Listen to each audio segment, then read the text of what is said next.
yo le agradezco mucho al doctor Ricardo Márquez, un gran conocedor de estos temas, que el día de hoy converse con nosotros. Ricardo, ¿cómo estás? Muy bien, doctor. Con el gusto de saludarte y al auditorio también, como siempre.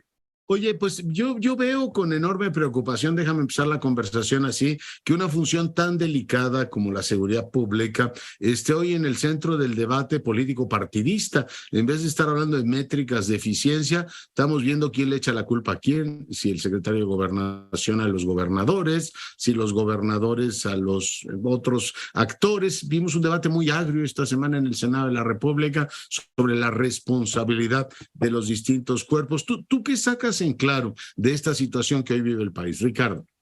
Bueno, lo primero que parece claro es que la intensidad y lo desagradable del debate tiene que ver con los malos resultados o la situación grave en materia de seguridad pública que se está viviendo en el país.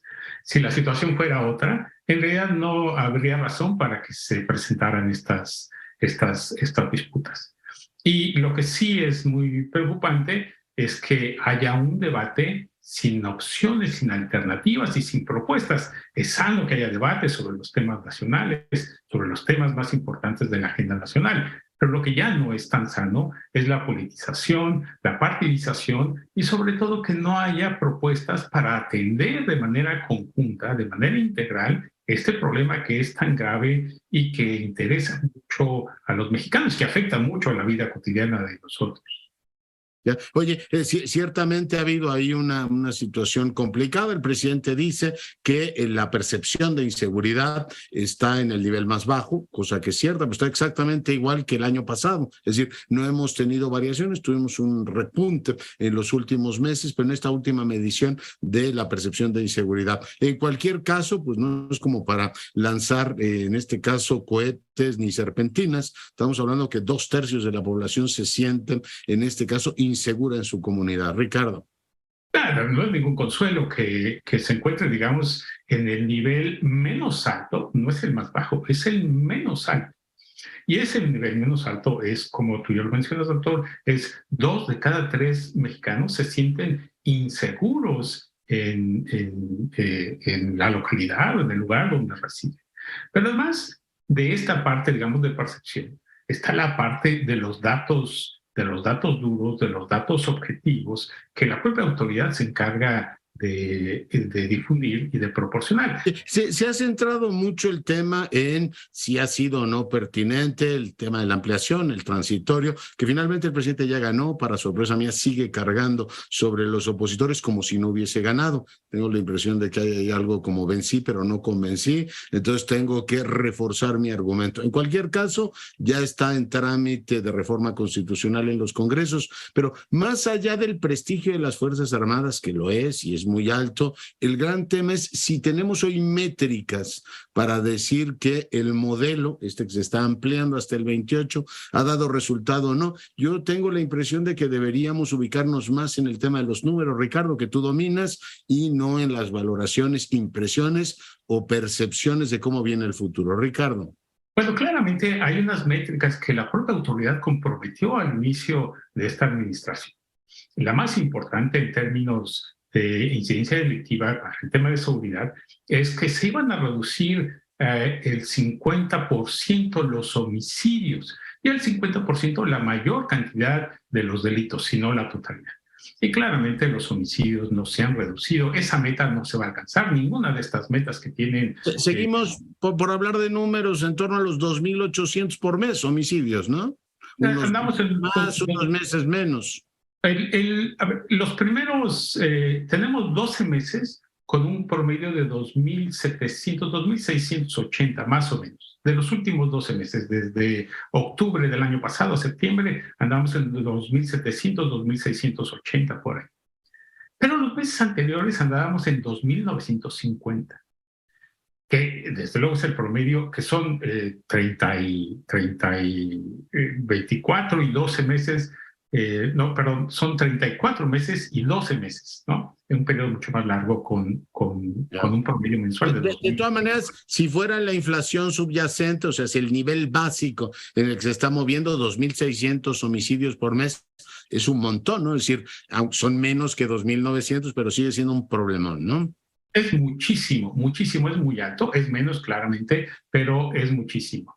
Es tanto que si siguiéramos con digamos, está en un escalón menos, un escalón más abajo del escalón más alto, pero que siguiera la tendencia en este escalón más menor, se superarían los 156,000 homicidios que se registraron en los 72 meses o en todo el sexenio de Enrique Peña, se superarían por ahí de mayo, junio del próximo año. De tal manera que tendríamos unos 14, 15 meses en los que cada mes tendríamos un nuevo récord, vamos a tener un nuevo récord en materia de homicidios dolosos. En las métricas de detenciones, yo digo que es mucho más útil que el gobierno se pelee con el cártel Jalisco Nueva Generación y no con Alfaro, y que no se estén peleando con Samuel García, sino con el cártel de sabrá Dios el que está operando por allá, por el norte. Pero hay métricas de detenciones que tú puedas decir, a ver, la Guardia Nacional ha funcionado de tal manera, se han detenido, se ha logrado una mayor eficacia, o menor, no lo sé, o neutra. Pero ¿cómo están los datos, Ricardo? O sea, hay métricas de detenciones, por fortuna, y lo que muestran las métricas de detenciones es un desastre. Por mencionar un par de datos que vienen en el informe, en el anexo estadístico del cuarto informe de gobierno. Las detenciones en materia digamos, de la campaña del esfuerzo nacional en contra del narcotráfico, que en 2018 cerraron por ahí de 21,000, para el 2021 cerraron como por 11,000, es decir, casi la mitad.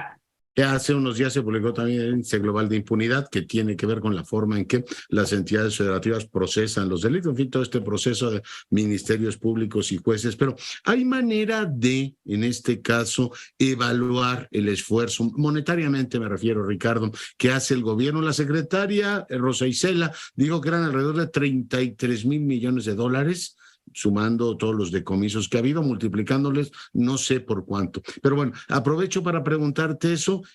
¿Hay manera de calcular esto o son números alegres del gobierno? Pues, en todo caso, en el mejor de los casos, es una metodología que no es pública, que no se conoce públicamente y que no ha sido sometida, digamos, a una revisión o una... Entonces, no hay manera de saber si es eso, es esa cantidad, o es la mitad, o es una décima parte. Lo que sí sabemos es que los decomisos en la frontera con Estados Unidos están en su nivel más elevado que nunca, están en niveles récord, lo que significa que la producción y el tránsito de drogas ilegales por territorio nacional y que alcanzan a llegar a la frontera con Estados Unidos para ingresar al mercado norteamericano está en su nivel, en niveles históricos, está en niveles muy altos.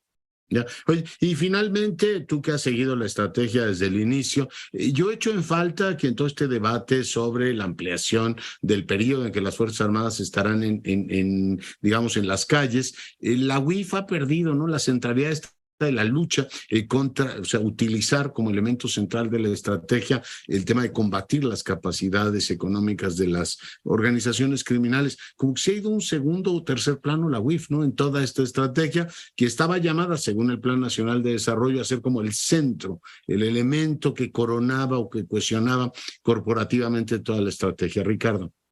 Sí, y además tiene toda la razón, ha perdido, digamos, presencia, ha perdido protagonismo en un tema muy importante que es el asegurar, digamos, los bienes que son productos de actividades ilegales. Pero una parte que también revela, digamos, la dificultad por la que estamos pasando es que la centralidad de la UIF era una centralidad, digamos, que venía una vez que los hechos se habían consumado. Es decir, que una vez que las organizaciones criminales o las personas que formaban parte de estas organizaciones criminales ya habían monetizado, ya habían logrado monetizar digamos, beneficios de sus actividades criminales. Y lo que se necesitaba era precisamente que atender los primeros eslabones de la cadena, es decir, prevenir la comisión del delito y no tratar de corregir una vez que los delitos se han corregido y que ya se tienen beneficios de esta actividad. Oye, y bueno, pues preguntarte, ¿puede seguir el gobierno pretendiendo que la guacamaya no pasó por este país? Es decir, ese tema, seguir actuando como si fuese el presidente insiste en que es una complot. Bueno, no dijo complot, una campaña por parte de sus opositores, que él no iba a hablar ya de ese tema. Es decir, ¿puede un gobierno seguir asumiendo que una filtración de ese tamaño no ocurrió y que puede seguir haciendo política como si nada lo pudiese, en este caso, afectar, Ricardo? Bueno, lo más probable es que se trate, digamos, de un posicionamiento mediático para restarle importancia a un hecho que es en sí mismo muy grave, que se filtren sistemas, archivos o sistemas de servidores que deberían tener la máxima seguridad, precisamente porque no es un tema cualquiera, es un tema de gran trascendencia y de gran importancia, no solamente porque en sí mismo la filtración, la vulnerabilidad, sino también por el tipo de documentos al cual pueden tener acceso. Es bastante, pues es bastante delicado, sobre todo para un gobierno que necesita tener tranquilidad y transitar con la mayor tranquilidad para poder posicionar sus temas en la agenda Por lo pública. menos custodiar sus secretos. A ti te tocó en algún momento de tu trayectoria custodiar por la plataforma México. ¿Puede un gobierno no enterarse en, no sé, un mes que le están drenando información secreta? O sea, hay que bajar muchísimo los controles internos, toda esta función de contrainteligencia, Ricardo. No, hay que tener muy malos sistemas, hay que tener muy malos sistemas de supervisión, hay que tener muy malos sistemas de revisión y hay que tener, digamos, personal con muchas deficiencias y con muchas carencias en términos de seguridad informática para que después de un mes no se hayan dado cuenta que tienen una fuga importante. Realmente los sistemas deben haber sido muy deficientes. Ya. Pues Ricardo Márquez, te agradezco mucho el enlace y te mando un gran abrazo. Un gusto como siempre, doctor. Ricardo Márquez, experto en seguridad, hoy para fortuna nuestra.